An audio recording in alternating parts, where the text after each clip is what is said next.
ఏది విత్తితే అది మనకు కోయబడుతుంది, ఆ పంట మనకు దొరుకుతుంది. ఏ విధంగా తీర్పు తీరిస్తే ఆ విధంగా మనకు తీర్పు తీర్చబడుతుంది. ఏ విధంగా కొలిస్తే ఆ విధంగా కొలత మనకి ఇవ్వబడుతుంది.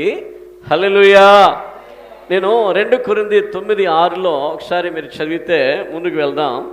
కొంచెము విత్తువాడు కొంచెముగా పంట కోయును, సమృద్ధిగా విత్తువాడు సమృద్ధిగా పంట కోయును. తీస్తారా వాక్యాన్ని? కొంచెము విత్తువాడు కొంచెమే పంట కోయును, సమృద్ధిగా విత్తువాడు సమృద్ధిగా పంట కోయును. హల్లెలూయా. ఈ 4-5 వచనాలలో మనం చదువుతూ ఉంటే మీకు ఎంతమందికి అర్థమవుతుందో నాకైతే తెలియదు, కానీ కొంచెము విత్తితే కొంచెమే, ఎక్కువ విత్తితే ఎక్కువనే. ఆమేన్, ఆమేన్, ఆమేన్.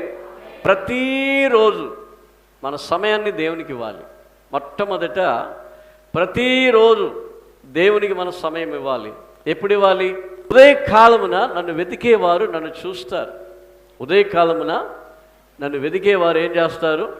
నన్ను చూస్తారు. ఇంకా కొంతమంది పరిశుద్ధులు ఏం చేస్తుంటారంటే మిడ్నైట్ 12 గంటలకు తర్వాత కొత్త రోజు పుడుతుంది, ఆ మధ్యరాత్రి నుంచి ప్రార్థన చేసే వాళ్ళు కూడా ఉన్నారు.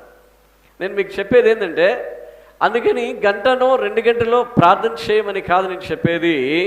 ఆ రోజు 24 గంటలు మీరు ప్రార్థన చేసినా అది మీకు ఇష్టం. ఎంత విత్తితే అంత పంటకు వస్తారు.